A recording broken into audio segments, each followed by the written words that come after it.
Welcome to The Explainer. Today, we're jumping straight into a story about how a single, entirely free piece of software from China sent a massive shockwave across the globe. We're talking about a story that touches everything from the deepest pockets of Wall Street to the very security of our global infrastructure. It's a fascinating, kind of complex web, and we're going to break it down piece by piece. You know, for the longest time, American tech giants comfortably led the artificial intelligence race. They were protected by billion-dollar investments and just massive computing infrastructure. But on July 17th, 2026, the market woke up to the realization that this dominance, well, it was incredibly fragile. The immediate stakes were absolutely brutal. We saw a 10% wipeout in the PHLX semiconductor index. In just a matter of days, absolute industry heavyweights, think NVIDIA, Broadcom, Micron Technology, were pushed straight into bear market territory. We witnessed this rapid unwinding of crowded tech positions, just erasing vast amounts of market value. Investors panicked, and they started asking a very good question. If a comparable AI can be acquired for essentially nothing, why are these hyperscalers spending billions on proprietary chips and closed systems? Part 1. The Kimi K3 Shockwave. So to understand why literally billions of dollars just vanished from the stock market, we have to look directly at the catalyst for all of this anxiety. It's a Beijing-based startup called Moonshot AI. They unveiled Kimi K3, an absolute behemoth of a model with 2.8 trillion parameters. By dropping an open model of this staggering size, they didn't just step into the arena, they fundamentally challenged the core assumption that only heavily funded, closed-door American labs could push the frontiers of artificial intelligence. Part 2. Closing the performance gap. Now, it's one thing to build a massive model. It's another thing entirely for it to actually perform on par with the best in the world. But before we get to performance, we really have to clearly define what makes Kimi K3 so incredibly disruptive. It's an open-weight model. Unlike closed American systems where, you pay a toll for every single query, open-weight means anyone on Earth can download the code, modify it using their own private company data, and run it locally. This openness is the exact engine driving the massive shift we're witnessing. And while Kimi K3 does still slightly lag behind the absolute top-tier closed models like Anthropic's Fable 5 or OpenAI's GPT 5.6 Sol, its performance is a real game-changer. It's actively beating recent gold standards. According to independent evaluators, it outperforms slightly older US models like Opus 4.8 and GPT 5.5 in most coding and agent benchmarks.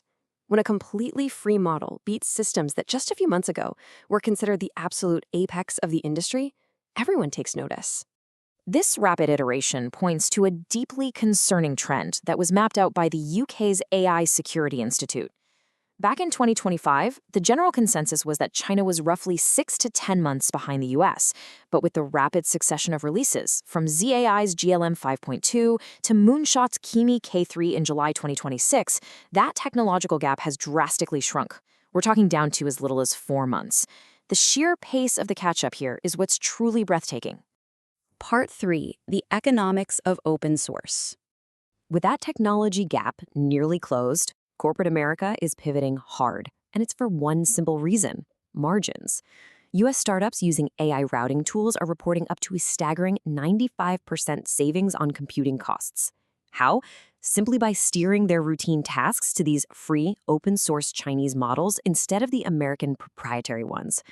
As the stigma around using foreign models fades away, companies are realizing that the cost-to-performance ratio of models like Kimi K3 is just incredibly difficult to ignore. But it isn't entirely black and white, is it? While the upfront cost is undeniably lower for these open models, prominent investors like Gavin Baker have pointed out a bit of a hidden catch. Models like Kimi K3 can actually be highly inefficient, consuming significantly more tokens to complete a complex task. In some cases, this inefficiency could potentially wipe out those initial cost savings altogether. It's a really vital consideration for any developer who's balancing cost against efficiency. Now, this rapid catch-up has sparked a fierce geopolitical debate over exactly how China managed to innovate so incredibly fast. On one side, U.S. companies like Anthropic are alleging foul play. They claim that Moonshot set up hundreds of proxy accounts to make 3.4 million queries, essentially extracting and distilling the knowledge from American AI systems to train their own. On the flip side, academic experts, like those at Stanford, counter that this is genuine, real innovation. They argue that tight U.S. chip export controls actually forced Chinese developers to become masterfully efficient, literally learning to do way more with significantly less computing power. It's totally crucial to understand both of these perspectives when looking at the global tension. But this story is about a whole lot more than just corporate profits, chip stocks, and tech benchmarks. Think about it. What actually happens when top-tier AI is free for absolutely everyone? Well, it triggers a very real, very present crisis for global infrastructure. Part 4, the global cybersecurity fetch. When world-class coding ability is handed out for free, it doesn't just empower software developers, it empowers, well, everyone. The UK AI Security Institute released some pretty chilling findings. These new open models have already reached a threshold where they can act as autonomous hackers. In rigorous testing, these free models performed comparably to advanced systems like Opus 4.6 when it came to successfully researching and actively exploiting code vulnerabilities. This means the AI isn't just passively writing code, it's actively hunting for weaknesses in existing systems. So, the absolutely crucial difference in safety, and the reason governments are so alarmed right now, lies entirely in the open-weight nature of the software. When a closed American model shows dangerous hacking capabilities, like when Anthropic had to briefly suspend their Mythos model, the company can literally pull the plug. They pause access and allow the government to patch the vulnerabilities. But an open model? Once it's downloaded, it is out in the wild forever. It simply cannot be recalled, disrupted, or paused.